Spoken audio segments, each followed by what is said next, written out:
juncture and with the permission of the body, the gentleman from Camarines Norte, Nueva Ecija, Senator Robin Hood Padilla, is seeking the floor to deliver his privileged speech. I move, Mr. President, that he be recognized. Senator Robin Hood Padilla is recognized to avail of the privilege hour. Maraming salamat po, Ginoong Pangulo at sa ating pinunong mayorya. A'udhu billahi minasyaitanir rajim. Bismillahirrahmanirrahim. Alhamdulillah rabbil alamin. Bismillahi wassalatu wassalamu ala rasulillahi. Assalamualaikum warahmatullahi wabarakatuh. Pagbati po ng kapayapaan sa inyong lahat. Mga kagalang-galang na kasamahan, ako po ay tumitindig sa pulpitong ito ngayong hapon sa bisa ng personal at kolektibong pribilehiyo.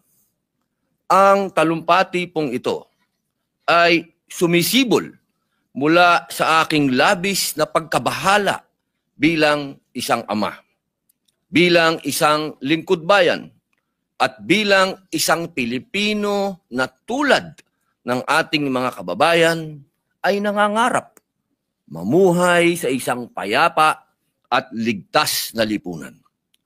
Ginoong Tagapangulo, ako po ay labis na nababagabag sa mga nababalitaang kung gawi ng mga minor de edad sa kasalukuyang panahon.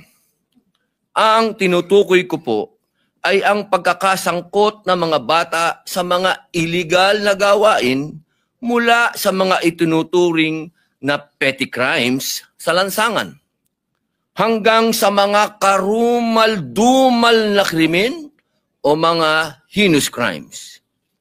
Noon pa man po, ay hinaharap na natin ang realidad na ito. Ang pagkakasangkot ng mga kabataan sa mga krimen. Halimbawa po, bago ang recess noong Pebrero lamang, ay napanood ko ang ulat ng pang-hold up sa isang 14 anyos na batang lalaki sa Quiapo, Maynila. At ang 4 na hold-upper na may dalapang patalim ay puro minor de edad. Nang isuplong sa barangay, inamin po ng mga suspect na kabataan na matagal na silang sangkot sa pagnanakaw. Malakas daw po nila ang kanilang loob dahil alam nila na sila ay hindi makukulong. Samantala, noong nakaraan namang taon, ay nakidalamhati po ako sa pamilya ng isang dalaga na pinatay ng mga kapwa nito minor de edad sa San Jose, Panganiban, Camarines Norte. Parang pinupulbos ang aking puso sa kwento ng mga magulang ng biktima na matapos pong kuhanan ng video habang hinahalay ay pinatay ng grupo ng kabataan ng kanilang anak na babae. Hindi pa rito natapos ang kademonyohan nila sa kanilang biktima. Dahil nagtatrabaho bilang matador ang isa sa mga sospek, sinadya pang katayin na parang karne at babuyin ang laman loob ng kanilang biktima. Nakabidyo po lahat yan. Nakabidyo, binibidyo nila. Nang humarap sa kinauukulan ang mga sospek, laking gulat ko po ni walang katiting na pagsisisi sa kanilang asal at salita. At tinatakot pa po nila ang mga pulis na kapag sila ay nakalabas, hahantingin nila itong mga ito at papatayin nila. Kasabay ng aking awang nararamdaman sa mga naulila, ay halos walang mapaglagyan ang galit na nararamdaman ko sa mga likod ng mga krimen. At nasisiguro kong ganito rin po ang nadarama ng mga nakakaalam sa kwentong ito. Meron po akong inihandang video para lubos po nating maintindihan ang mga nagaganap. Hinahasa umano ang isang batang babaeng 6 na taong gulang. Ang mga itinuturong gumahasa po sa kanya, mga kalaro niyang 10 at 8 taong gulang.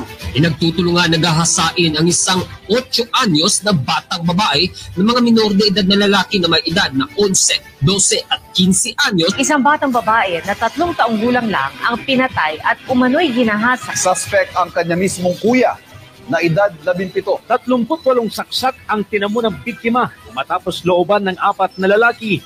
Arestado na ang 4 na suspect. 3 sa kanila, mga menor de edad. Ang grade 10 student ang pinagbubugbog. Ang 2 ng bugbog, parehong grade 9. Tulak ng illegal na droga nang magamit ng mga menor de edad sa kanyang operasyon. Salitang pinagsasampal at sinaktan ng kanyang mga kaeskwela ang isang babaeng estudyante. Ang biktima at mga nanakit sa kanya magkakaibigan daw.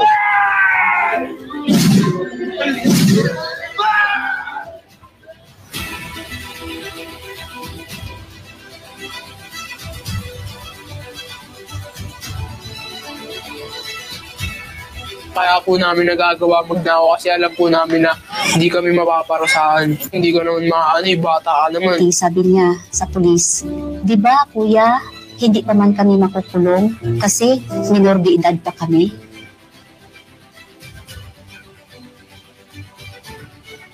Isang babaeng grade 8 student na sugatan matapos umanong saksakin ng kapwa estudyante sa loob ng kanilang classroom. Nasa kustudiya na ng DSWD ang minor de edad na suspect para sumailalim sa discernment o pagpapaunawa ng kanyang krimeng nagawa. Isa sa mga suspect sa pagkidnap at pagpatay sa isang pharmaceutical executive ay menor de edad. Sa kalunos-lanos na sinapit ng 14 anyos na dalagita sa Camarines Norte, alinhinan siyang ginahasa at saka pinatay. Pinatay si Mary ng 3 magkakaibigan na edad 15, 16 at 19 anyos. Pinakabata sa mga sangkot sa pambubugbog ay 6 na taong gulang, samantalang pinakamatanda naman ay 13 anyos. Batang 6 na taong gulang ang ginahasa sa Dagupan City. Ang suspect ang 14 anyos niyang kapitbahay. Sa mga nangyayaring krimen sa bansa, marami dito ay sangkot ang mga kabataan. Yung bang musmus pa talaga ang itsura pero gumagawa na ng krimen.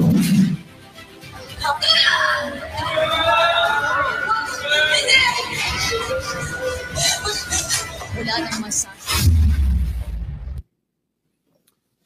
Noong 2019, ay inulat po ng Philippine National Police na mahigit 12,000 na minor de edad ang nasangkot sa krimen mula 2016. Ang mga nangunguna pong krimen ay ang panggagahasa at pagkasangkot sa illegal na droga ng mga kabataan.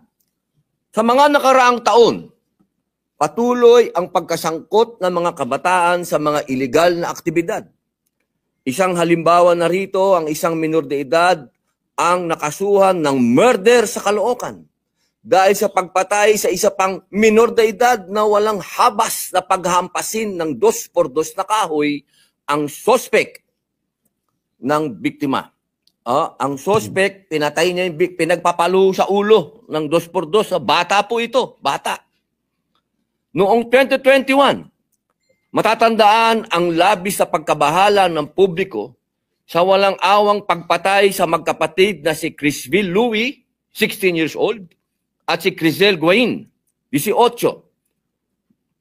Sa loob mismo ng kanilang tahanan sa North Cotabato, nang lumabas sa investigasyon na mismong ang kanilang 16 years old na adopted sister na si Janice ang nagplano at nagsagawa ng krimen.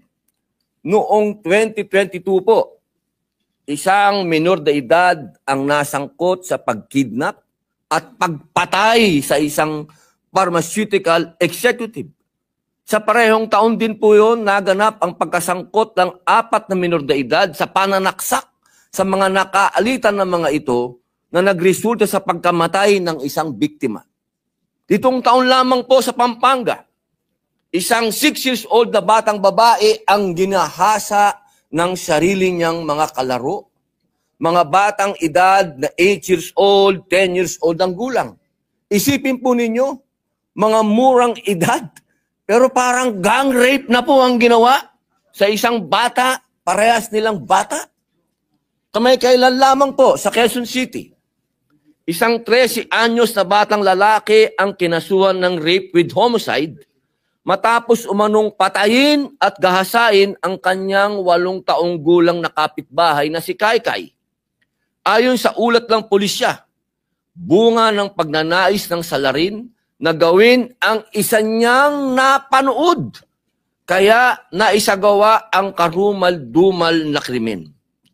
Ang akin pong tanggapan ay nagtungo sa lamay ni Kaikai upang makiramay at makipag-usap sa pamilya at iparating na hindi na sila nag-iisa sa laban para sa hustisya. Ginoong Pangulo, batid ko po ang ganda ng ating batas sa ilalim ng Republic Act 9344 o ang Juvenile Justice and Welfare Act of 2006 at Republic Act 10630 na nag-amyenda sa RA 9344 noong 2013. Niyayakap ko po ang hangarin ng batas na pangalagaan ang kapakanan ng ating mga kabataan. Ramdam ko po ang kahalagahan nito dahil ako po ay isang magulang. Subalit, sa akin pong kamulatan, hindi ko po maiwasang namnamin na marahil ay napapanahon na ring ibaba ang edad ng pananagutan o criminal liability para sa mga minor de edad.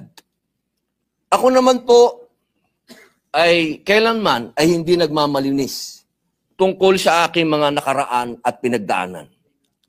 Ang totoo po, ang mga karanasang din yan ang aking pinaghuhugutan sapagkat nasaksihan ko po lahat yan. Minsan na rin po akong naging in conflict with the law, dala ng pagiging mapusok mula pagkabata hanggang magbinata. Sa katunayan, noong ako po ay nasa bilangguan, ako po ay nangulila na magkaroon ng mga panukala na magbibigay proteksyon sa mga batang nakakulong. At bilang isang tanod po o miyembro ng lupo ng tagamapayapa sa loob ng kulungan, ako po ay barangay tanod sa Bilibid. Ako po ang isa sa inmates custodial aid. Yun po ang tawad sa amin. Nanguna po ako na magrekomenda sa Bilibid nung panahon na yan na magkaroon ng juvenile cell. Dahil nakikita ko po talaga na hindi nararapat na yung mga kabataan ay kasama ng mga matatandaan ng bilanggo. Alam niyo po ba ang nangyari? Ako po'y napagbigyan ng Bureau of Correction at kami po'y naglagay ng syelda para sa kanila na inaasahan ko po na yung syelda na yon ay magiging masaya dahil nandun lahat ang juvenile. Alam niyo po ba, sa aking karanasan sa Bilibid, ang aking nakitang at nasaksihan pinakakarumal-dumal na krimen ay ginawa ng juvenile. Dahil alam niyo po, sa Bilibid, pag nagkakasubukan dyan, ang mga lalaki, bihira po dyan ng traiduran. Talagang nagpapaandaran po yan, minsan sa plaza, minsan sa buyon, CR. Minsan, pag nagkatsempuhan sa selda. Pero ito pong nangyari sa juvenile, habang natutulog, habang tulog yung biktima, kumuha ng kahoy. Hindi nga yung 2x2, malam mo yung 4x4 yun. Ipinalo sa ulo nung kahoy niya. Alam nyo, rumisponde kami, dahil kami barangay tanod eh. Pagdating namin doon sa visiting hall, nakahiga na doon yung biktima. Lumalabas yung dugo sa tenga, sa ilong, banda sa mata pa. Kami pa ho, matagal po kasi, bago dumating ang ambulansya sa medium security compound, manggagaling pa ho yun sa maximum, mga 20 minuto po yun, hanggang 30 minuto kung nagmamadali pa yung driver. Kung medyo kumakain yung driver o relax, mga 1 oras po yun. So bago po dumating, Binuhat namin yung bata. Pagdating sa ambulansya, alam ko, patay na yung bata. So yun po, nagkaroon sa akin ng epekto yun. Tama ba yung ginawa ko na hiniwalay ko yung mga bata? Samantalang noon, sila ay kasama ng mga mayor na matatanda at sila ay nababantayan. Yan po yung mga sinasabi kong experience. Ngayon po, mga kasama, bagamat mahirap maunawaan, kailangan po nating tanggapin na mayroong mga kahit wala pa sa legal na edad, nilililaw ko po hindi ko po nila lahat, ay alam na po nila ang kanilang ginagawa ayon sa kanilang mismong kapasyahan. Dahil itong bata nakapagplano na. Naiplano na niya sa isip niya yung gagawin niya. Paano po nating iisipin na yun ay bata pa rin? Lalo na po ngayon, natalamak ang exposure ng mga kabataan sa social media at internet. Nabanggit ko na rin po noon ang ulat ng Council for the Welfare of the Children, base na rin sa datos ng UNICEF, na sa 1 sa 3 minor na edad ay gumagamit ng internet. Ayon din po sa National ICT Household Survey, halos 60% ng mga batang edad 10 hanggang 17 taon ay may access at gumagamit ng internet. Mabanggit ko lamang po, maidagdag ko po, alam niyo po ba na sa Australia, bawal lang mag-social media yung mga bata 16 pababa? Dahil nga po sa mga napapanood nila at ginagaya nila katulad po ng rape kay Kai, napanood.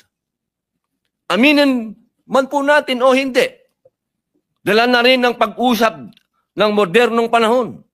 Ang mga kabataan po natin ay mas maaga nang makatuklas at sumubok ng mga bagay-bagay. Mas nauunawaan na ng kabataan ang pagkakaiba ng mga katanggap-tanggap at hindi katanggap-tanggap na gawain kumpara noong mga naunang panahon. O nung panahon natin. Sa ating kasalukuyang batas po, ang mga 15 anyos pababa ay exempted sa kriminal na pananagutan at sasailalim sa mga intervention program ng pamahalaan. Samantalang may edad na higit sa 15 taon gulang, ngunit hindi lalampas ng 18 taong gulang, ay hindi rin pananagutin. Maliban na lamang kung siya ay kumilos ng may sapat na pag-unawa o discernment. Batid ko din po na naglabas na ang ating kataas-taasang hukuman ng mga panuntunan sa pagdetermina kung ang child in conflict with the law ay umakto ng may discernment.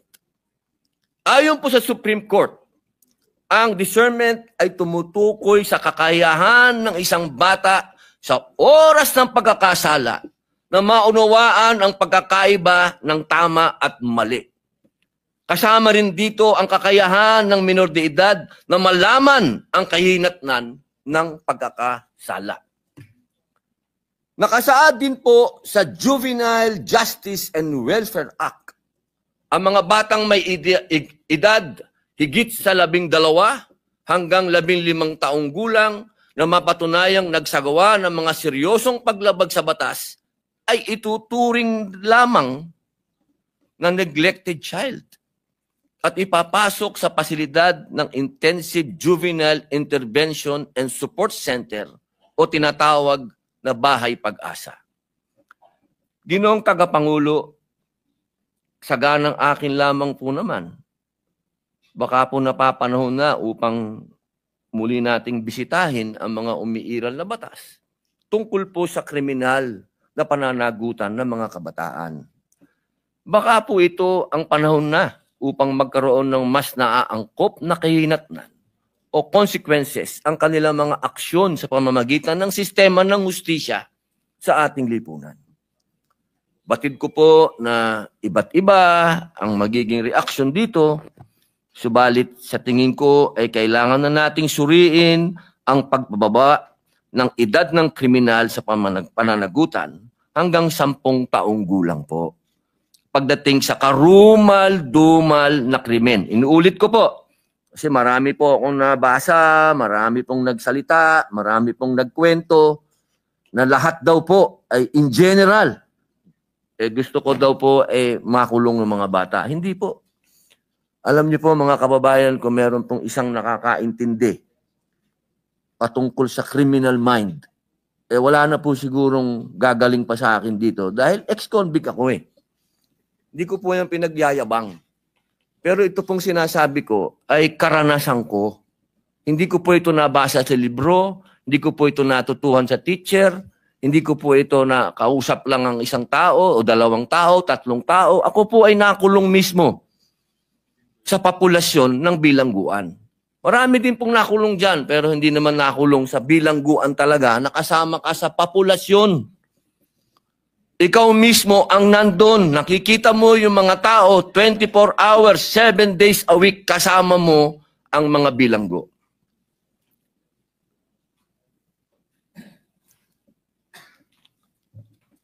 Yan naman po ay kasabihan na dito sa atin. Experience is the best teacher. At dapat din po natin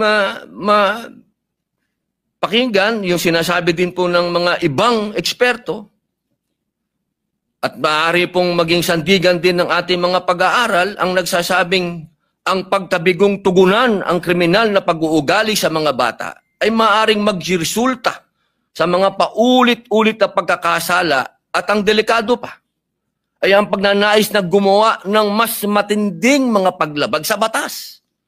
Habang nalalaman nila na sila po ay hindi mananagot sa batas.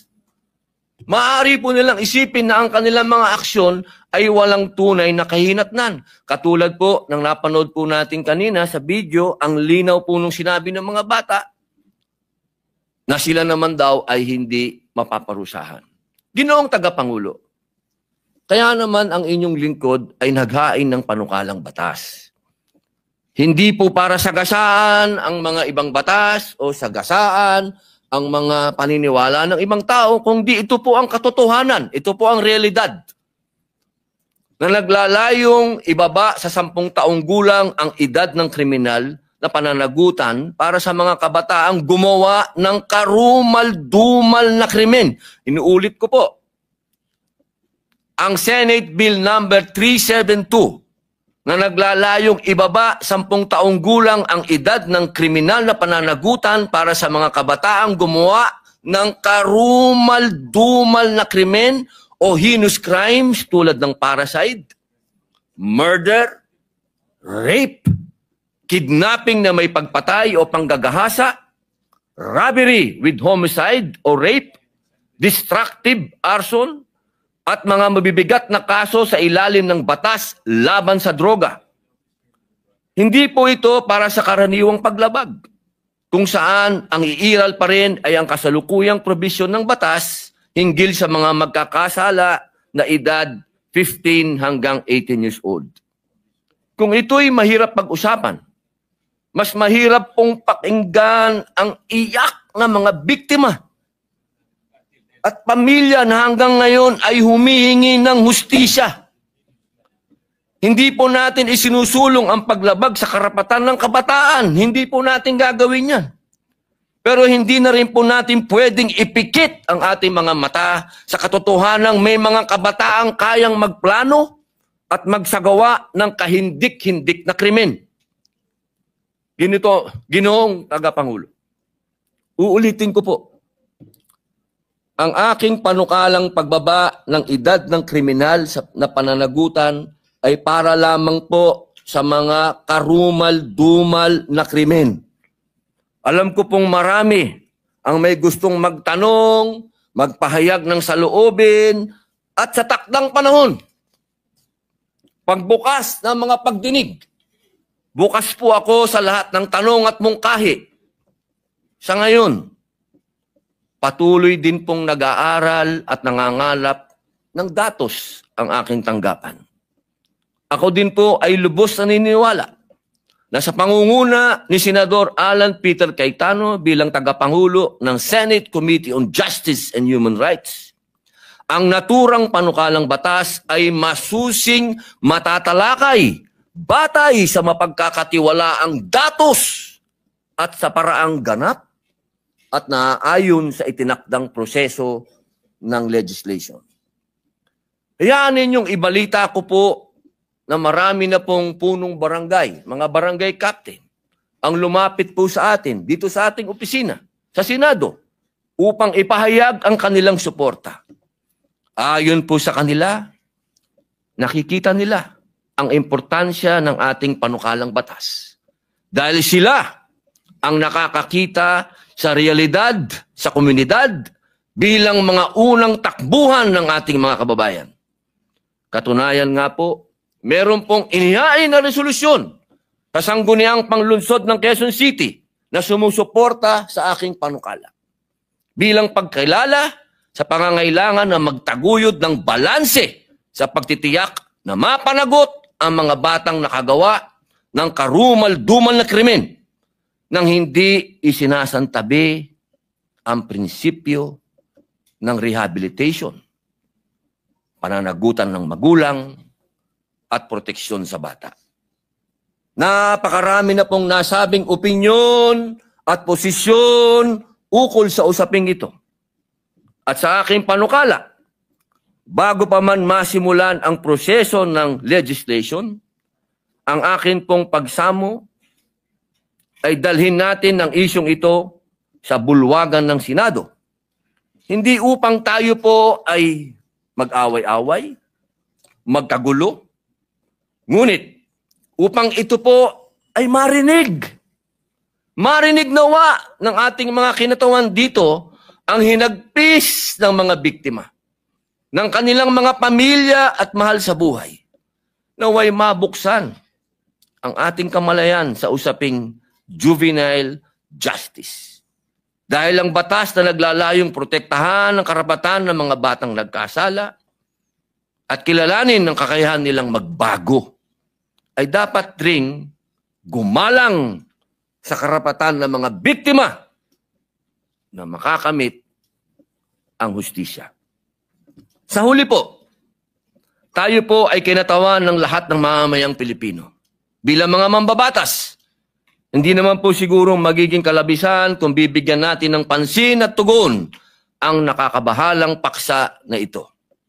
Lalo't ang mga nabigiging biktima ay mga pangkaraniwang tao, not those who live in the perfect world.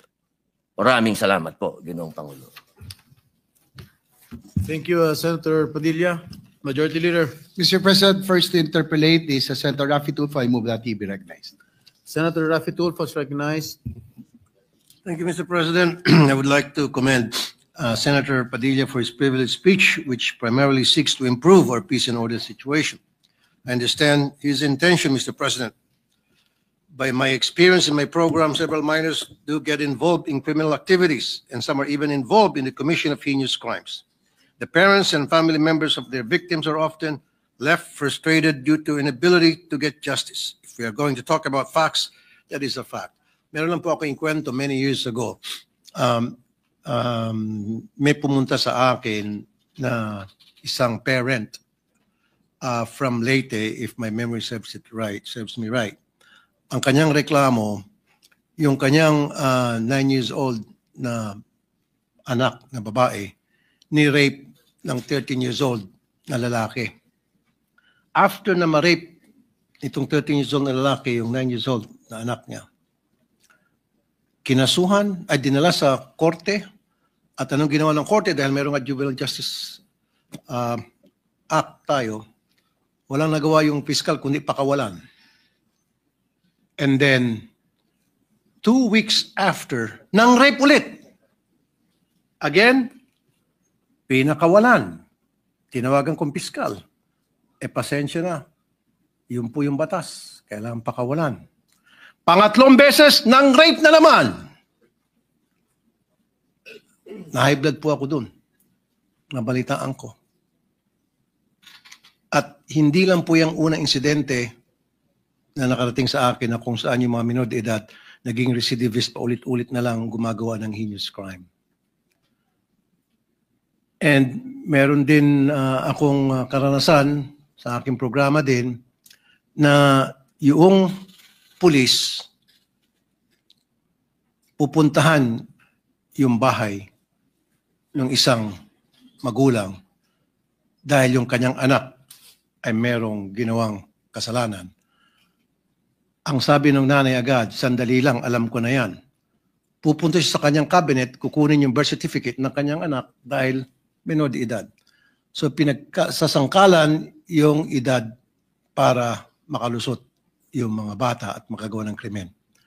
Ang daming beses na po ng mga insidente na yung mga menor de edad ang lalakas ng loob, gumawa ng krimen dahil alam nila wala silang pananagutan at sasalbahin ng batas. And there were also cases na nilagay sila sa juvenile detention center ng DSWD.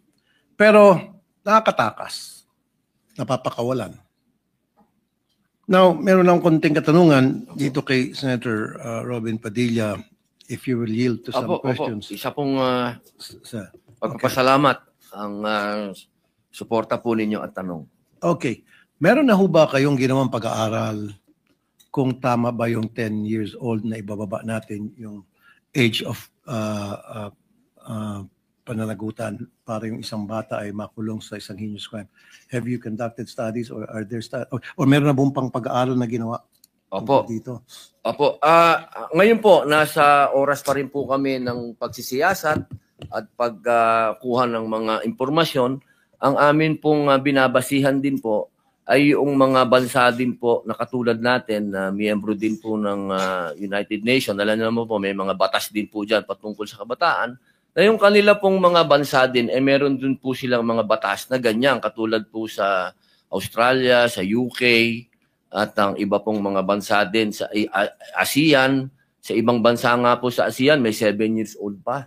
Opo, doon po sa UK, tsaka sa Australia, 10 years old po ang kanila pong ano. So, makikita po natin na doon po sa mga progresibong bansa din at sa mga kapitbahay po natin, meron na pong mga ganitong batas. Opo. Ang katunayan nga po sa amin pong panukala, hindi rin po namin isinasawalang bahala yung dati pong batas, yung Juvenile Act na yan, sapagkat nakita po namin mapakaganda din po talaga ng batas na ito. Kailangan lamang pong sumabay sa panahon. Opo. Okay. Yung binanggit nyo po, may mga batas na yung age of criminal liability ay napakababa. Halimbawa, yung Belize, 7 years old. Botswana, 8 years old. Brunei, 7 years old. India, 7. Kuwait, 7. Yemen, 7. Zimbabwe, 7. China, 12. Hong Kong, 10. Singapore, 10. Sa US, depende sa states. It varies from 11 to 14 years old. Australia, tama ka, 10 years old. Germany, 14. Sa atin, ilan? Opo, sa atin po, ang pinapanukala po natin ay 10. Pero sa present, ilan ba yung present ngayon, Mr. 15 po 15. 15 So pinapanukala nyo 10. 15 pababa, wala po silang obligasyon. So ibig sabihin, inahalin tulad nyo po ito sa current age of criminal liability sa Hong Kong na 10, and in Singapore na 10, in Australia 10. So meron kayong pinagbabasihan? Opo, pinagbabasihan po natin. Pero yung atin pong... Medyo mas mataas pa kayo kaysa sa Belize. Buti 10. Sa Belize, 7. Opo. Sa Brunei, 7. India, 7. Kuwait, 7. Opo. Katunayan po, tinitingnan din po natin yung naratibo lagi noong unang batas. Kasi gusto din po natin. Ako, sa totoo lang po, Senator Raffy Idol, talagang nakita ko din po talaga naman na may katwiran yung dating batas, yung batas na umiiral ngayon. Hindi lang po siya tumutugma sa panahon. Kaya sa akin pong palagay, sa amin pong pagsasiyasat, yung 10 po, baka ito yung napapanahon. Ito po yung sa ngayon. Kasi lahat po ng nakikita nating krimen ngayon na nagagawa ng mga bata, nandiyan po yung range. Isipin nyo po, meron pa po tayong binasa kanina na gang rape na pababa po sila sa 10 years old. Ito po yung nakakatakot po. Kung ito po ay hindi natin haharapin ngayon, ang sabi nga po ng ibang mga eksperto, baka isipin talaga ng mga bata na okay lang to. Kasi di naman tayo makukulong. So in other words, Mr. President, yung gusto mo na ibaba from 15 to 10 na age of criminal liability ay yung para sa mga heinous crime lang. Opo. So kung yung sa mga theft, yung nambugbog, nagnakaw, may ginawang kung ano pang kalokohan, basta't hindi heinous, Balik po tayo balik sa original 15. law. So heinous crime lang Opo, talaga. balik po doon sa original law na ginawa po nila. Thank you, Mr. President. That's all. Maraming salamat po. Thank you, Senator Tulfo, Majority Leader. Yes, Mr. President, next to interpret is Senator Ronald Bato de la Rosa. I move that he recognized. Senator Bato de la Rosa is recognized to interpolate. Thank you, Mr. President.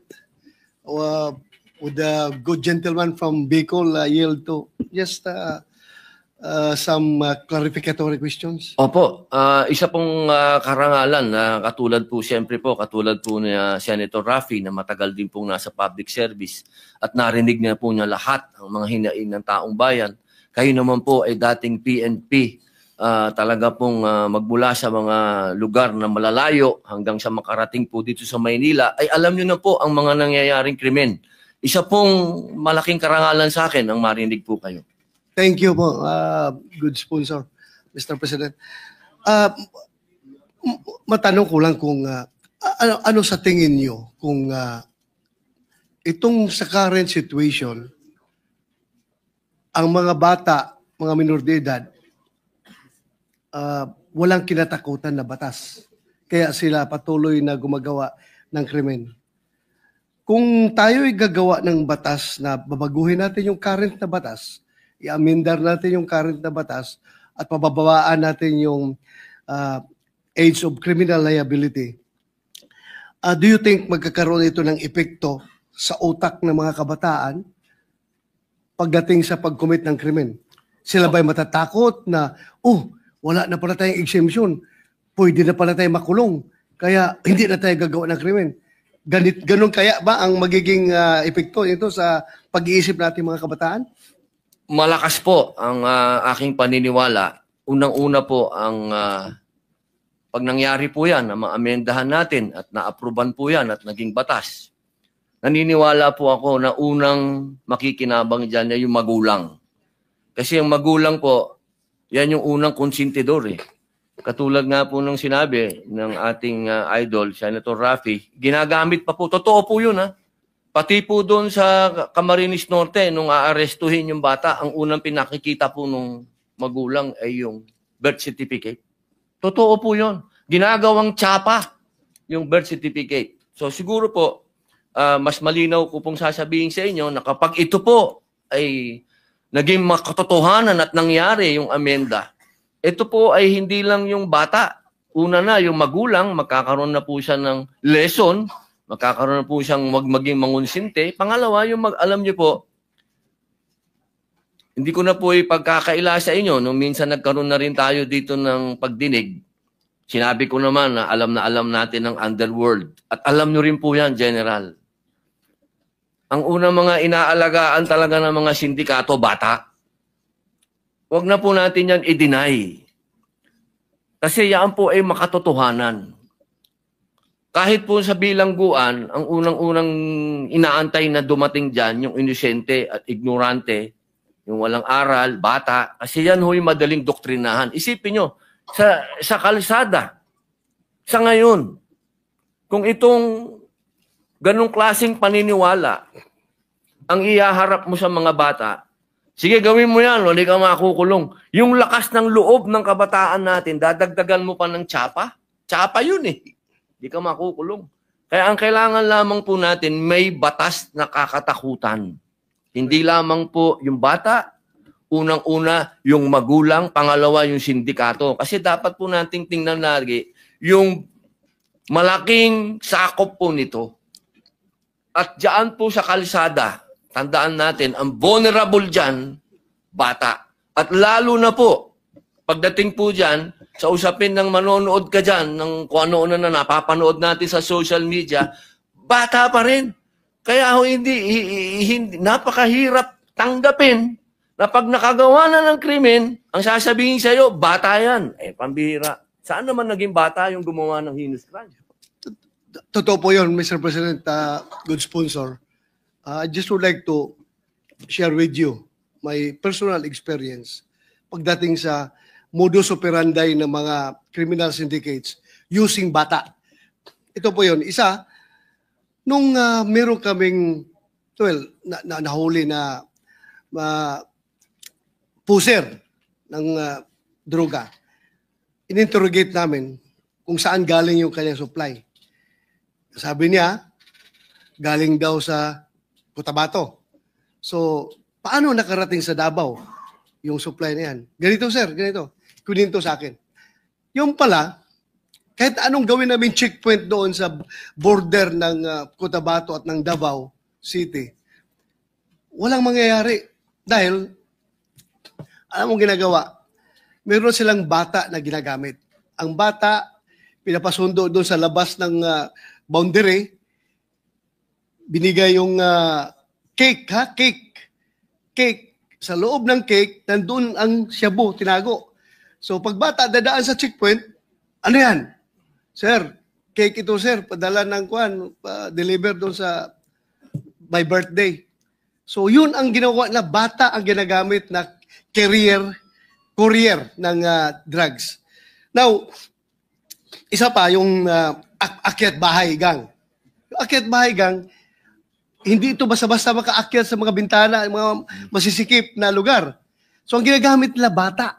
Meron silang bata na kinakarga para papasukin sa maliit na mga butas. Pag makapasok sa loob, ma-unlock na yung door ng pintuan, yung lock ng pintuan, yun na. Kuha na nila yung mga nanakawin sa loob. Ito pa ngayon ang pinakamatindi. Talagang ginagamit na ang kabataan. Ang problema natin nung na-enact yung batas na yan, I think it's about 2006. Dahan-dahan nalalaman ng kabataan yung kanilang criminal exemption ay sila ginagamit ng sindikato. But later on, around 5 to 10 years from the enactment of that law, with all due respect sa involved sa paggawa nitong batas ito, because I know that was enacted before because of the demands of the time. But ito ngayon, nagbago nga, sabi mo nga, nagbago ang panahon. So I think it's about time na i-re-examine na naman natin, i-revisit natin itong batas na ito. Dahil nga, noon, ang mga bata ang ginagamit ng mga sindikato. Pero ngayon, ang mga bata na mismo ang sindikato. Hindi na sila nagpapagamit. Sila na mismo ang organizer sa criminal syndicate. Mga bata. Pag mahuli mo yan, pag imbestigahan mo, wala na sila ituturo na ginagamit lang po kami nito mga matatanda na mga sindikato, inutusan kami. Sila na mismo. At pag hinuli mo, tama ka, sinabi mo, pag huli mo, pag hawak mo sa bata, bubunot ka sa bulsa yan. Sir, birth certificate ko, less than 18 pa ako, less than 18 ako, sir, kaya hindi mo ko pwede arrestuin. Yun. Yan ang ginagawa talaga ng mga bata ngayon. Kaya, I hope that it's about time that we revisit this law para naman hindi po mga nasama na nabanggit yung mga list of crimes na nangyayari. Yung recently lang nangyari doon sa Tagum, Davao del Norte, isang estudyante, babae, scholar, pinasok sa bahay ng 2 minor de edad. Mabuti kung ninakawan lang. Pinatay pa. Pinatay yung bata. Bago lang doon sa amin sa Davao del Norte. So, I think, I hope na ma-action na natin ito ngayon. Dahil kahit anong gawin mo, kahit anong sabihin, kahit anong dipinsa natin sabihin na maganda yung batas na yan, ginawa yan para sa kapakanan ng mga kabataan. Pero, I think nakikita ko it's already indefensible na sabihin natin na hindi natin na dapat baguhin ang batas na yan. Pag sinabi natin na hindi yan baguhin dahil mali ang pagtingin natin sa sitwasyon. Ako, I've been a policeman for how many years and hanggang nag-retire ako, yan ang palaging reklamo, hindi lang ng pulis, hindi lang ng mga biktima, kundi pati parents mismo. Sabi ng mga parents, katigas ng ulo ng itong anak ko, sir, wala na akong magawa. Hulihin nyo, sir, bitain nyo yan. May mga parents magsabi sa akin, bitain nyo yan, sir, katigas ng ulong bata niyan dahil nga ayaw magpa-disiplina dahil alam nila na mayroong batas silang sinasandalan. Kaya siguro, it's about time lang, Mr. President, good gentleman. Maraming salamat po sa pakikinig mo sa aking sinishare. Thank you po. Thank you, Senator Bato de la Rosa. Okay, Senator Tulfo. Quick lang, Mr. President, kasi hindi doon sa katanungan ni Sen Bato kay Senator Padilla na kung itong batas ba na ito na gusto maamendahan ni Senator Robin Padilla na ibababa sa 10 years old yung criminal liability, kung ito ba'y magiging deterrent, will it stop the minors from committing crimes? Para sa akin ang sagot doon is yes and no. No, magkakaroon pa rin ng mga kriminal ng mga bata. Magkakaroon. And yes, yung mga bata na nakagawa na ng krimen, hindi na siya pwedeng umulit dahil nakakulong na siya. Sa present setup, yung mga minor de edad na mga loko-loko, they keep on committing crime time and time and time and time and time and time again sapagkat hindi sila pwede makulong. Paulit-ulit sila nakagawa ng krimen. Ngayon, kung dito sa batas na pinopropose ni Senator Robin Padilla, one strike ka lang. Gumawa ka ng krimen na heinous, kulong ka na, hindi ka na makaulit. Thank you, Mr. President. Maraming salamat po. Thank you, Senator Rafi, Majority Leader. Yes, Mr. President, next to interpolate is Senator Francis Kiko Pangilinan. I move that he be recognized. The main author of the Juvenile Delinquency Act, Senator Pangilinan. Ginoong Pangulo, bago po umpisa si Senator Kiko, gusto ko lamang po siyang batiin at siya na po ang chairman ng Constitutional Amendments and Revision. At maraming salamat din sa dating chairman ng Constitutional Amendments Committee. Magandang araw sa kanilang lahat. Kung maaari po bang magtanong ng ilang mga katanungan sa ating nagbigay ng kanyang privilege? Opo. Unang-una, nagpapasalamat tayo na ito'y naisiwalat ng ating kasamahan sa Senado, yung usapin ng Juvenile Justice Welfare Law of 2006 and amended noong 2013.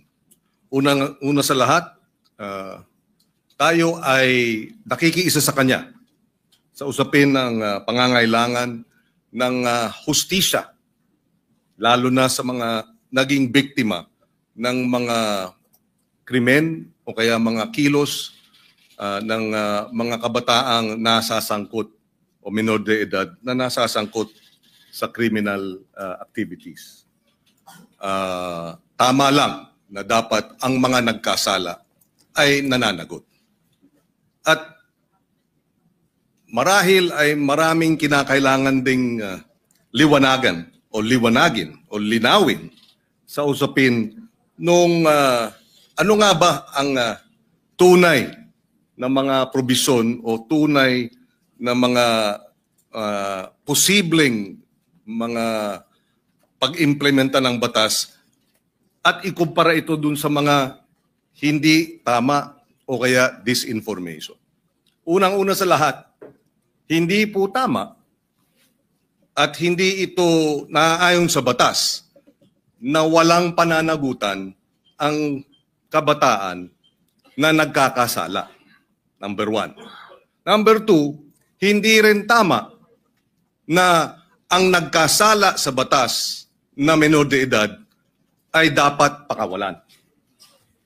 Number 3, hindi rin tama na kapag ikaw ay below 15 at up to 9 years old at ikaw ay nagkasala, ay dapat kang pakawalan.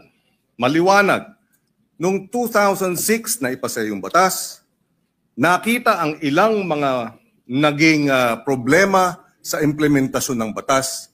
Kaya noong 2013, ito ay inamendahan under the chairmanship then of now Senate President Chis Escudero. He was the chairperson of the Senate Committee on Justice. Ngayon, siguro isang tanong. Ang unang tanong, maaari bang masabi na oo, may kakulangan ng batas, ngunit mas marami ang kakulangan sa implementasyon kaysa sa batas mismo? Una po, linawin ko po sa ating kaibigan, Senator Kiko Pangilinan, wala po akong sinabi na kulang ang batas. Ang sabi ko po ay napakaganda ng batas na ito. Hindi lang po siya napapanahon ngayon. Sa pangalawang tanong po, totoo po yan sa maiksing panahon ko po dito sa Senado, napakadami pong magagandang batas. Sobrang gagandang batas, hindi po talaga na-implement. Hindi lang po sa usapin na ito. Usapin lang ng agrikultura, number 1 na yun. Public information, number 2 na yun. Pero ito pong tanong nyo po, totoo po yan. Implementasyon ang kulang. Pero alam nyo naman po sa buhay ng... Ito lang po, opinion ko lang po ito. No? Dahil ako po ay hindi ko naman po itinatago na tayo po ay galing dyan sa ganyang klaseng buhay. Yung mga ganito po kasi, alam nyo, minsan iisipin natin ang mga kriminal bobo, kriminal tanga, kriminal walang isip. Gusto ko pong sabihin sa inyo, nagkakamali po tayo. Yan ho ang mga pinaka may brilliant mind. Ano? Kung gusto nilang gumawa ng krimen at gusto nilang gamitin po talaga yung mga bata, talaga pong magagamit po nila. Kaya ulitin ko po, Senator Kiko, wala po akong nakitang hindi maganda sa batas po ninyo. Ako po'y naniniwala dito sa batas po ninyo. Kaya lang po, kailangan po natin mag-adjust po sa panahon po ngayon. Maraming salamat sa paliwanag at sa kasagutan. Kanina nabanggit nung in-interview na kabataan na kaya nila ginawa yung batas, yung kriminalidad. Kaya sila gumawa ng krimen ay dahil hindi sila mapaparusahan. Tama yun, hindi ba? Tama yung kanilang, yung bitiw na salita. Tama ba yun sa ilalim ng batas na pag sila ay gumawa ng kriminalidad o krimen ay hindi sila mapaparusahan? Sa usapin po ng, kasi ganito po yan, napakaganda po nung inyo pong katanungan. Ang bata kasi, kahit siya, lalahatin ko na po, kasi ganito yan Pagka sinabi mong pananagutan, ang kaduktong po nun, dapat may parusa. Kasi kung pananagutan, oo, may pananagutan, sinabihan siya, ginawa mo yan, kaya ganito muna mangyayari sa'yo, dadaling ka muna dito sa Bahay Pag-asa, dadaan ka dito sa matinding intensive na masasabi nating psychological and moral and lahat na po, sabihin natin. Alam niyo po, Senator Kiko, sa 3 years and a half ko po sa Bilibid, hindi ko naman po nila lahat, pero wala na pong pinakamagagaling na artista kundi kriminal. Kapag kaharap niyo po yan, lahat ng drama, lahat na po, sabihin niyo po, lahat ng kalungkutan, lahat ng pinagdadaanan niya, sasabihin sa inyo. Pero pag talikod po ng nag-i-interview dyan, halimbawa ng empleyado yung sabihin gwardiya, o ng probation officer, pag talikod po nun, pagbalik nyo sa selda, bubuksan yung wallet niya, papakita sa iyo yung dyaryo, itong pinatay ko, pare. Ganyan po ang criminal mind. Hindi ko naman po inilalahat. Pero pagka sinabi po natin kasi ng pananagutan, dapat nagbabayad ka ng kasalanan. Hindi lang binasa sa iyo. Hindi yung parang gumawa ka ng isang karumal-dumal na krimen, ito po nakita ko po ito dahil ako po ay kagyat na pumunta sa Camarines Norte nung ni-rape nila yung batang, ano po ito Senator Kiko magkakaibigan po ito. Yung babae ni-rape nila, binidyo nila, lahat, pinatay, lahat po binidyo, hanggang naagnas yung bata, binidyo. Pagdating po, kasama po ako doon nung dinala po doon sa Bahay Pag-asa, ang sabi ng bata, hahantingin ko kayo. Sabi doon sa mga, papatayin ko kayo. Sabi doon sa mga pulis. Ilang taon yung batang yun? 13 po. At ilang taon yung, grupo sila, hindi ba? Grupo po. 13, 15, yung isa po, 16. Yung bata pong ni-rape nila, 13 din. Okay. Kaya ako tinatanong yun, dahil yung bitiw na salita ng bata dito sa video na sinasabing ginawa namin ng krimen dahil alam namin hindi kami mapaparusahan. ay maling impormasyon. Hindi tama na hindi sila mapaparusahan. At yung mga edad 16, 15, oo, menor de edad, pero maliwanag sa batas na maaari silang litisin bilang mga nasa hustong gulang na kapag napatunayan na meron silang discernment. At ang katunayan niyan, yung magwad killings, dahil sila ay menor de edad nung naganap, pero sila ay 16 at 17, sila ay nilitis bilang mga nasa hustong gulang at sila ay nakakulong ngayon. In other words, hindi tama yung sinasabi na dahil menor de edad, hindi pwedeng parusahan. Dahil yung dalawang involved sa magwad killings, pinarusahan. Nakakulong ngayon. Yun ang puntong isa. Ayaw nating mangyari ang mga ito. Dapat lang mabigyan ng hustisya ang mga biktima ng karumal-dumal na krimen na galing sa menor de edad. Subalit hindi tama pag sinabing kapag menor de edad dapat pakawalan, number one, dahil pag pinakawalan yan, labag sa batas yan, at dapat parusahan yung mga nagpapakawala ng mga menor de edad na nagkasala. Yan ang batas. Iba ang batas, iba naman ang implementasyon. Yung nagsasabi namang pinakikita yung birth certificate, may pananagutan din ang mga magulang sa ilalim ng batas. At yung mga nagsasabing ginagamit ng mga bata, may pananagutan din sa nasabing batas. In fact, ang parusa dun sa mga gumagamit ay yung maximum na maaring maging parusa dun sa krimen na isinagawa ng mga bata at ginamit ng mga sindikato. Ito'y madaling sabihin. Parusahan yung bata, ginagamit ng mga sindikato. Bakit hindi habulin yung mga sindikato? Kasi mas madaling parusahan yung bata. Mahirap parusahan yung mga sindikato. Dahil yun makapangyarihan. Yung bata, vulnerable. Ginamit na ng mga sindikato, exploited na, biktima na, dahil ginagamit at kinakasangkapan, at mabibiktima ulit ng Estado dahil kailangan silang parusahan at ikulong. Kaya kinakailangan marahil ay balansehin natin. Sa usapin ng unang-una, yun nga ba talaga ang sinasabi ng batas? Allow me to read some of the provisions. Parents shall be liable for damages unless they prove to the satisfaction of the court that they were exercising reasonable supervision over the child. Ibig sabihin, may pananagutan ang mga bata, ang mga magulang. Meron ding maliwanag na usapin. Pananagutan ng mga gumagamit sa bata, Section 20C.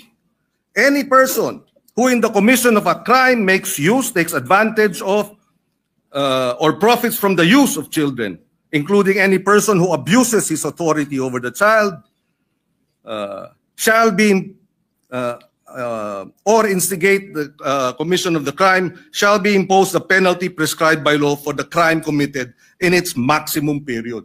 So kung ginamit sa droga, maximum sentensya sa usapin ng illegal na droga ang ipapataw dun sa mga magulang o sa mga adults, sa mga sindikato na gumagamit sa mga bata. Again, ihiwalay natin yung implementasyon ng batas. Kung mayroong mga kakulungan, dapat managot sila. Pero iba naman ang batas mismo.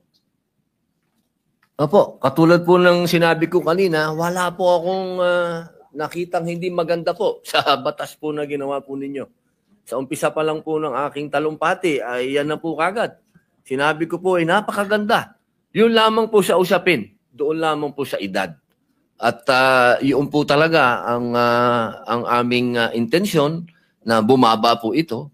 Dahil sa nakita naman po natin, talagang yung mga nakakagawa po ng krimen ngayon ay nasa ganung edad na po. Huwag niyo pong isipin na ang aking amenda ay para guluhin o sirain ang honor ng batas po na yan. Hindi po. Ako po isang ayon dyan. Yung lamang pong provision na yun. Kailangan lang naman po talaga nating pag-aralan mabuti dahil sa ngayon po talaga aming ginagalang at mahal na Senador Kiko Pangilinan, iba po kasi ang pinanggagalingan natin.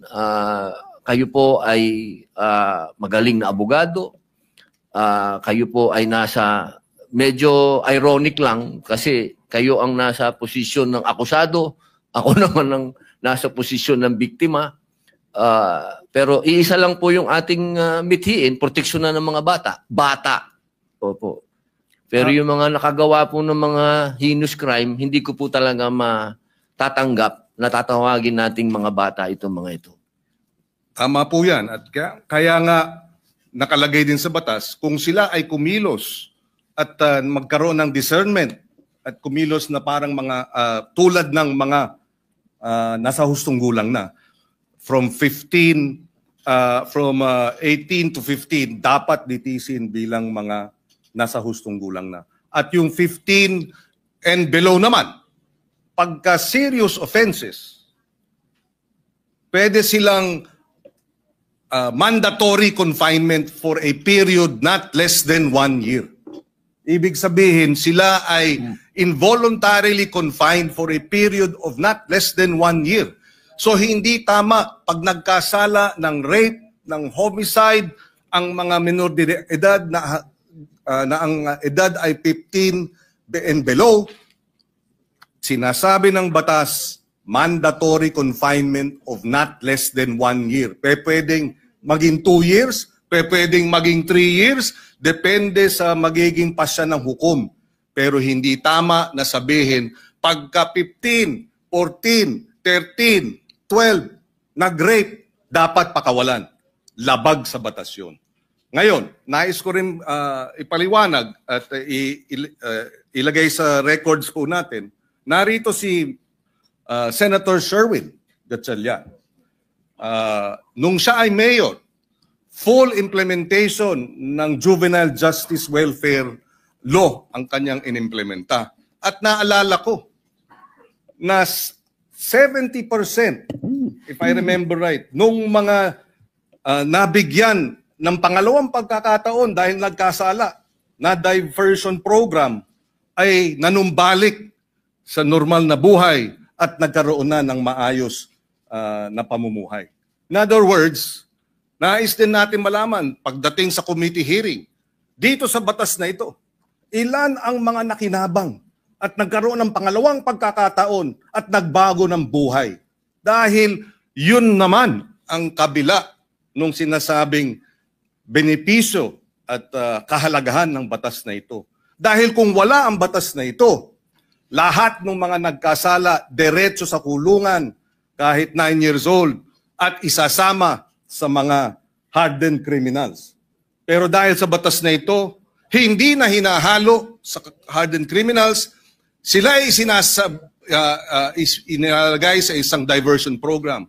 And Senator Win Gatchalian, in fact, I remember during the debates in his first term, was supportive of adding budgetary support for the full implementation of this law. Kaya we welcome this opportunity to debate this dahil dalawa ang punto rito.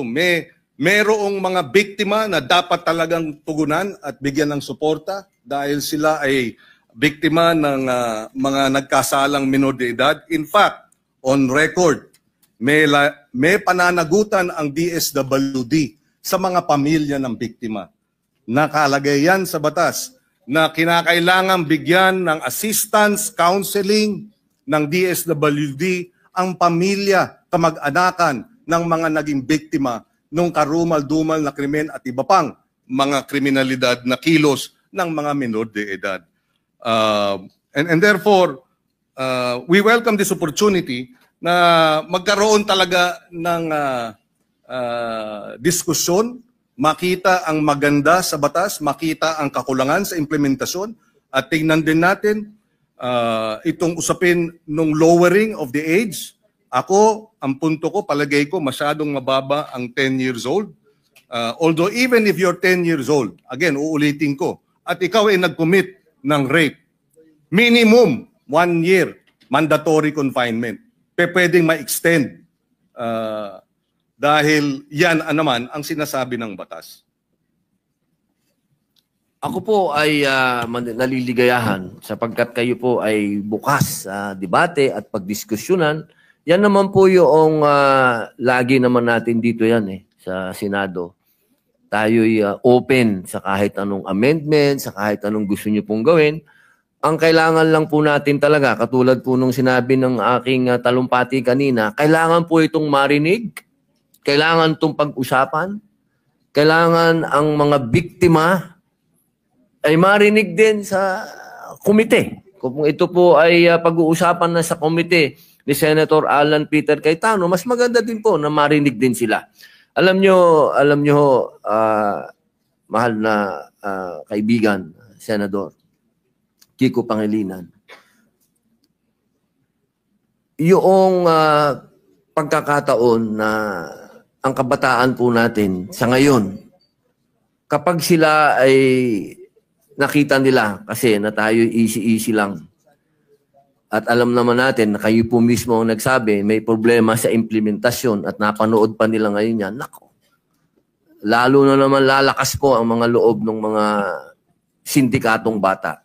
Ako po'y kaninang-kanina, habang nag-uusap po kami ng aking legis, sabi ko sa kanila kanina, alam niyo kung yung mga brilliant mind na mga criminal minds na yan, kung ito ay kanilang i-exploit, talagang mag-aalaga ka talaga ng mga batang wala na sa kanilang pag-iisip. Ito lang pong pagpapababa natin ng edad, ito po ay kailangan meron din tayong ganung warning na sana po buksan din po natin ang isip natin sa usapin ng kailangan na. Hindi po wala kang kailanman nasasabihin sa inyong ako'y kontra sa mga bata o hindi. Doon lang ako sa karumal-dumal, doon lang ako sa hinus. Doon lang ako sa hindi masikmura. Ako na to ako na po ito, hindi ko masikmura. Si Robin na po ako Nakita ko na ang worst of the worst. Sabihin nyo na. Pero ako hindi ko masikmura. Yun lang po ang punto ko. Wala ako ditong kahit kailan wala ako ditong kinokontrang personal o wala. Ako kung ano lang ang nasa kalsada, kung ano lang ang nasa 8% ng ating mga taong bayan, kung ano ang nararanasan ng mga naghihikahos sa mga lugar na ang kahirapan po talaga at ang mga kalukuhan at ang mga nandyan na ho talaga, ito po inilalatag po sa inyo. Ako na po yung boses niyan. Kahit po sa sinasabi natin, makukulong yan, madadala doon. Alam nyo, ang isa ho dapat natin pinag-uusapan kung magkakaroon tayo talaga ng youth detention center. Kasi ako po talaga, patawarin nyo po ako, itong mga gumagawa ng ganitong kasalanan, hindi po yan pwedeng hindi mangulungan. At sinasabi nyo po, nandyan sa batas nyo yan, naniniwala po ako na dapat silang mangulungan talaga. Ang problema, hindi po nangyayari. Hindi po talaga. At yaan po ang nangyayari sa ground. Narinig nyo naman po ang sinabi din ng ating kasama ni si Senator Raffy, talaga pong may problema sa implementasyon. Kaya sana po kapag tayo po'y nag-hearing, nag-usap-usap, wag po nating isipin na yung batas po ninyo ay hindi po, never ko po yung gagawin, sir. Never. Ako po, gusto ko po magtulungan po tayo para masaayos po natin kung ano ang future ng ating mga kabataan, kung saan ang direksyon po nila. Katulad po ninyo ako, sumasama po ako sa inyo. Yun lamang po, ang dala ko po sa inyo ay point of view ng ibang naratibo naman. Naratibo po yan ng isang taong nakulong. Nakita ko, mga mata ko, ako po mismo, nung binanggit na ni Senator Bato, kanina, yung patungkol sa mga akyat bahay. Hindi naman po ako naging akyat bahay, pero pag nabasa nyo po yung aking biography, nakita nyo po yan. Talagang nagamit po tayo. Talaga ng mga sindikato. Nung ako'y bata. Kaya alam ko po ang pasikot-sikot talaga ng mentalidad na to. Kaya sana po sa usapin na yon, makinig din po kayo sa akin. Total, malinaw naman po na tayo po ay binigyan ng pahintulot ng konstitusyon. Ang sabi, hindi naman lahat pwede kayo abogado dyan. May iba't iba kayong pwedeng magsasaka, pwedeng artista, pwedeng ex-convict. Dahil naniniwala ang saligang batas na lahat po tayo ay may mako-contribute dito sa plenaryo na to, dito sa institusyon na to. At ito po ang aking pinaniniwalaan. Ito po siguro ang magiging contribution ko sa inyo. Nasabihin po sa inyo kung ano talaga ang estado ng ating criminal mind. Kasi talaga po yan, talaga po eh. Wala na po tayong magagawa. Tanggapin na natin na nandito yan at paano natin naharapin. Sabi nga po, oo, pwedeng maging deterrent, pwedeng hindi. Ang kailangan lang po talaga ay malinawan natin na may parusa. At sabi naman nyo, sa batas ninyo, malinaw ang parusa. Ang problema po, hindi yan ang nangyayari sa ground. Kaya kailangan po talaga nating revisahin. Kailangan po natin talagang pag-usapan. Kailangan po nating upuan. Kailangan natin itong pag-usapan ngayon na. Huwag nating i-delay. Ang hinihiling po natin, mag-hearing na. Pag-usapan na po ito dahil nangyayari na po natin. Dahil kailan lang yung rape doon sa Quezon City na pinatay yung bata na 8 years old. Ngayon may kinukwento si General Bato po, si Senator Bato na may pinatay lang na pinasok doon sa bahay. Scholar, sinaksak. So, sunod-sunod na po ito, sir. Yun lang po akin na sana ito pong sinabi po ninyo na tatanggapin nyo po lahat. Pag-usapan na po natin sa hearing at dito po sa entablado at magkasundo na po tayo para yung taong bayan po, alam nyo naman po, siguro naman naniniwala naman po ako na pwede tayong mag-meet sa gitna. Pag-usapan natin to. Wala naman pong hindi nakukuha sa pag-uusap. Ang kailangan lamang po tanggapin natin na may problema sa ngayon ang kabataan dahil sobra na pong bata ang mga nakakagawa ng heinous crimes. Yun lang po yun. Wala po kong gusto sa inyong diskusyonan. Kami nagpapasalamat na nabanggit ni Senator Padilla itong usapin nga ng nariyan sa batas na dapat may parusa, angkop sa pagiging menor de edad. At meron naman talaga. Pwede talagang manatiling confined involuntarily, mandatory confinement for many years. 2-3 years pwede yan. Kung ikaw nagkasala bilang menor de edad. At nabanggit din niya, pero hindi ito ang nangyayari sa baba. So baka ang problema ay sa halip na amendahan yung batas, ipatupad ng tama yung batas. Pero ganun pa man, pakikinggan natin ang magkabilang panig.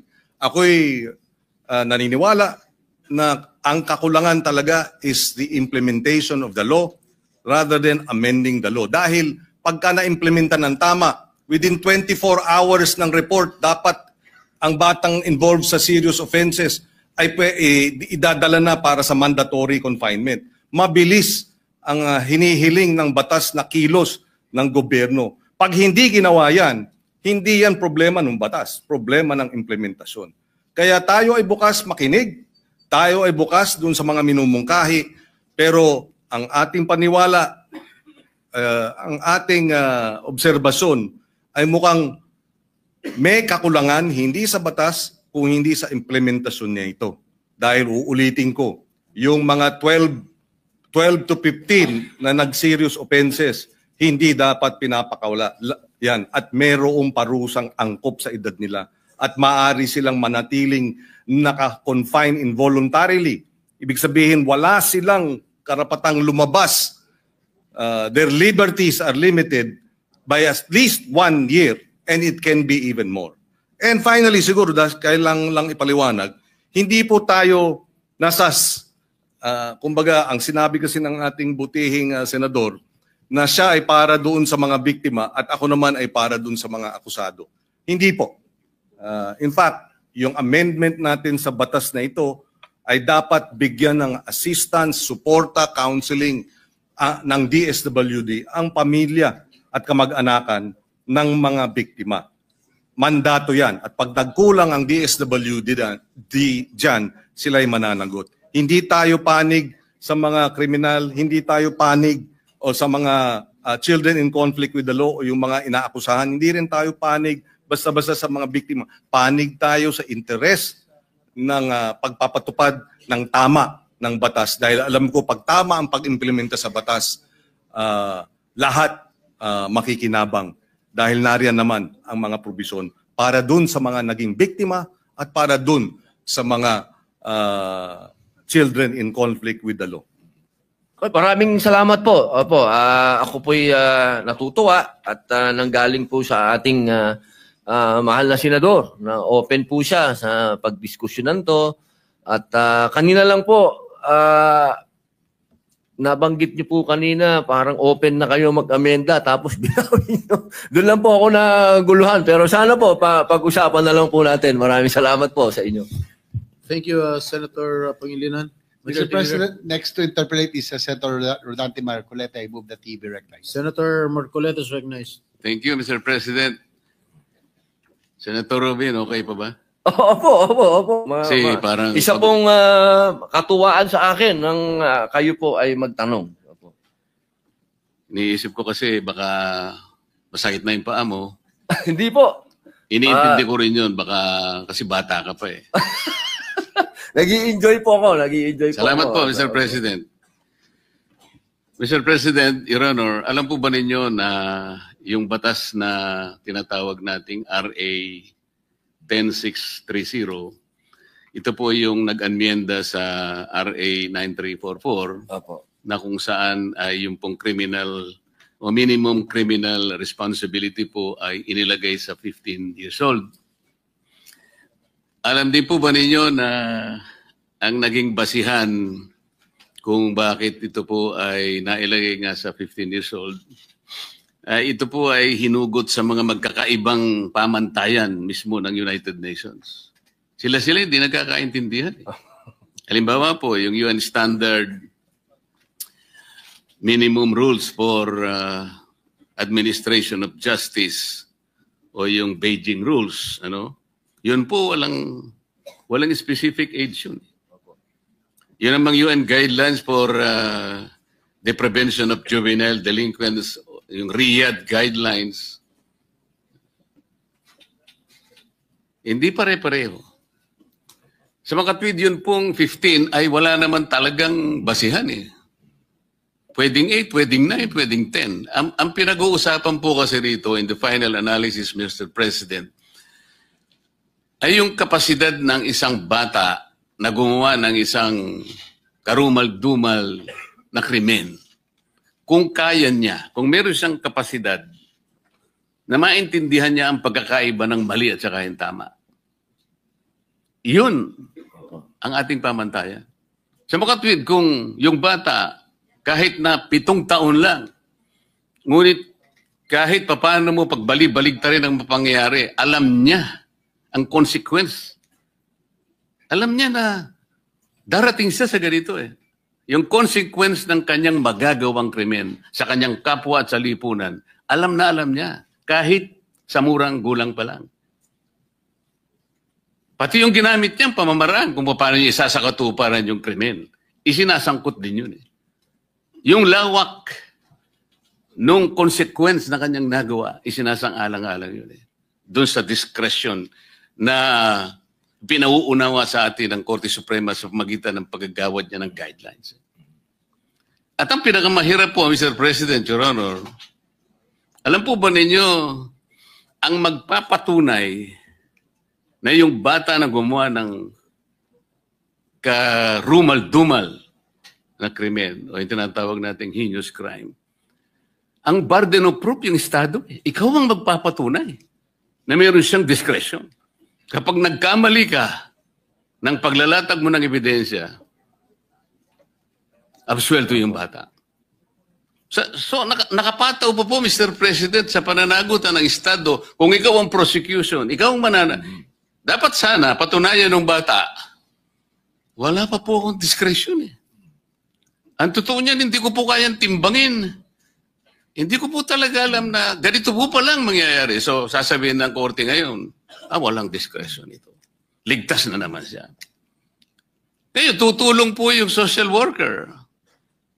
Doon, hindi natin alam kung anong pamantayan na gagamitin ng social worker. Hindi po natin sinasabi, Mr. President, Your Honor, na wala pong kakayanan ng social worker. Ngunit napakarami pong isasaalang-alang dun para talaga mapagtibay mo na walang kakayahan talaga yung batang yun. Na yung kanyang ginawa, wala pa siyang kamalayan. Pero hindi binding sa korte yun. In the final analysis, Mr. President, Your Honor, ang magpapasa yung korte. O sige, palagay mo. May diskresyon, sabi ng korte. Pero sinasabi ng batas ngayon, na yun po yung ninanais niyong susugan, tama naman po kayo ron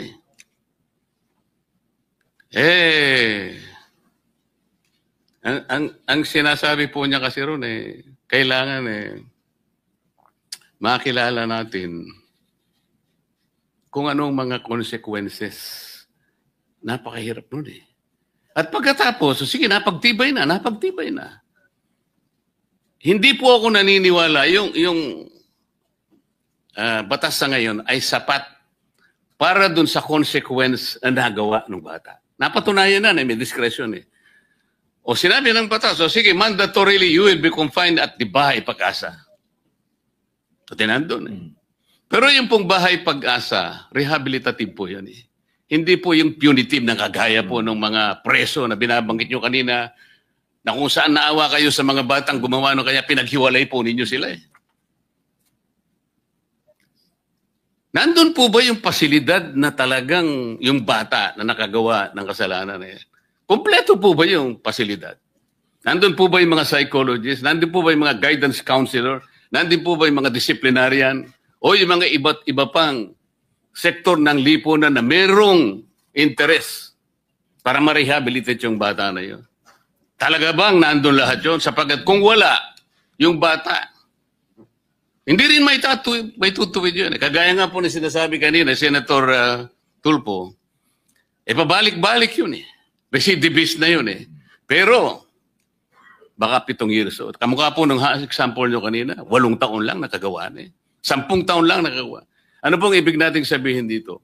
Yung modern approach po kasi, Mr. President, Your Honor, hindi na po binibigyan ng taon Ang importante, kailangan po makita natin na yung bata, irrespective of the age, meron na siyang discernment.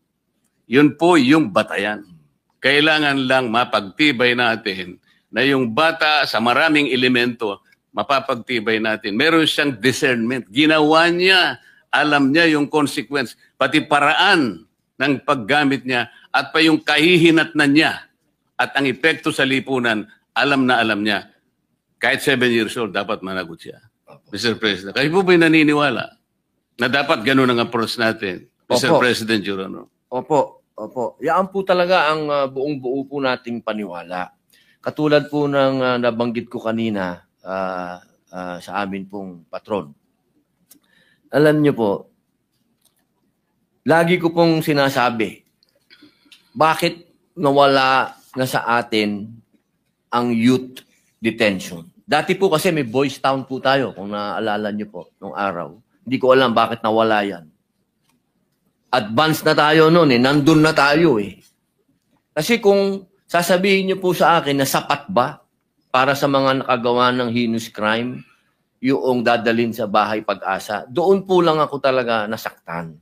Sapagkat nung ako po talaga ang saksi niyan sa Camarines Norte, nung dinala yung mga nang-rape at pumatay na nag-video pa doon sa kanilang ginawang rape at ginawa nilang autopsy,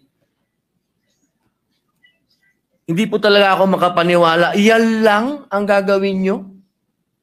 Diyan sa mga batang yan, ganyan lang i-interviewin nyo? Ni anytime pwedeng tumakas dito dahil wala namang kulungan? Yan lang. Ayan daw po talaga ang sinasabi ng batas. At sinabihan pa ako, hanggang dyan lang po kayo. Hindi nyo po pwedeng tanungin, ha? Ako na po yun. Senador na po ako nun. Hindi ko pwedeng tanungin. Hindi ko pwedeng kausapin. Hindi ko pwedeng, wala ho talaga. Hindi daw pwede. Kasi underage sila. So yun lang po ang aking hinanakit. Ang hinanakit ko po, totoo lang, mahal na patron, ay bakit naman dumating tayo sa puntong ito na kapag ang nakagawa ng karumal-dumal na krimen, tatratuhin pa ba natin itong bata?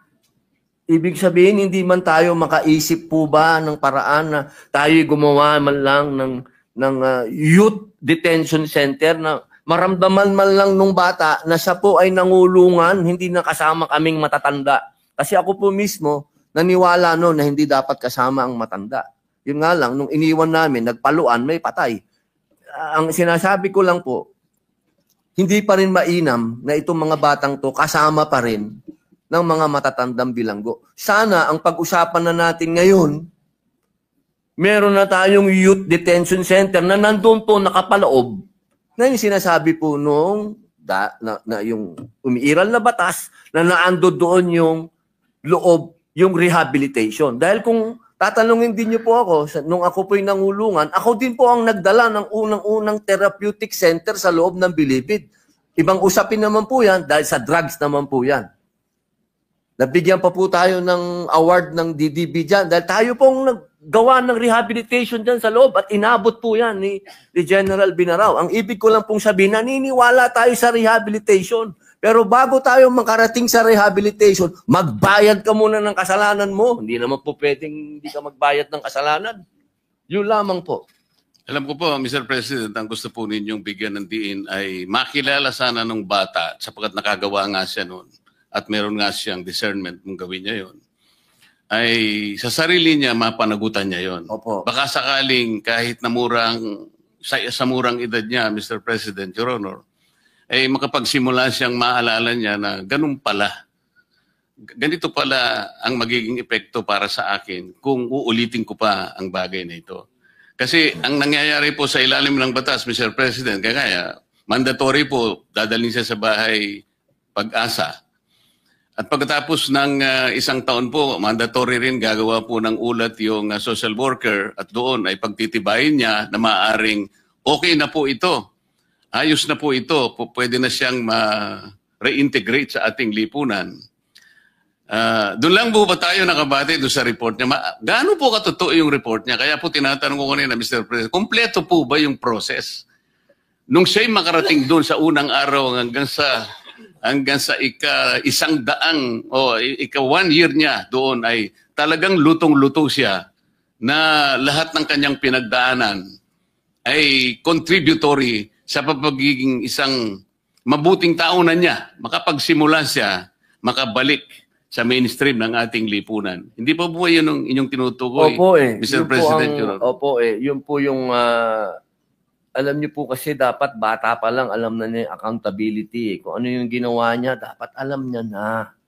Hindi dapat alam niyo, ito po sinasabi ko, hindi po sa ibang kaso. Sa ibang kaso naman po, doon po sa batas kasi pagka 6 years below, parang probation din naman po yun. Wala naman po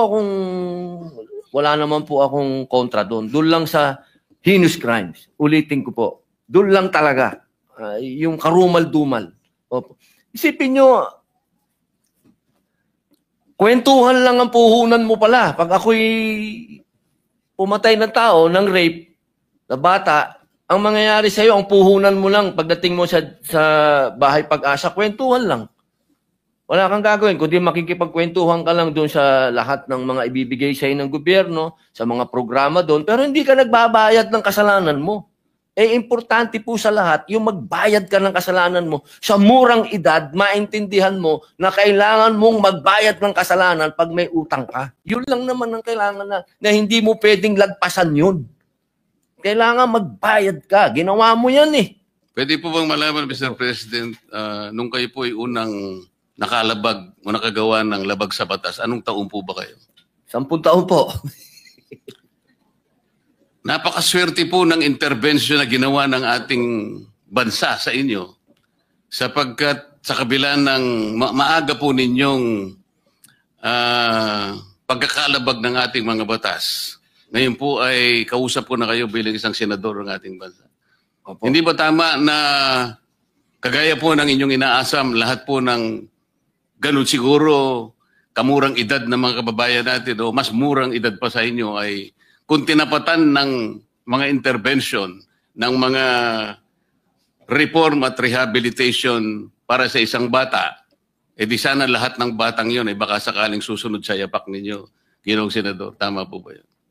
Opo, tama din po. Tsaka, ma-share ko lang po, siguro po kung meron na po talagang sa panahon namin, kasi ang nangyayari po kasi noon. Ano po ba yung panahon ninyo? No?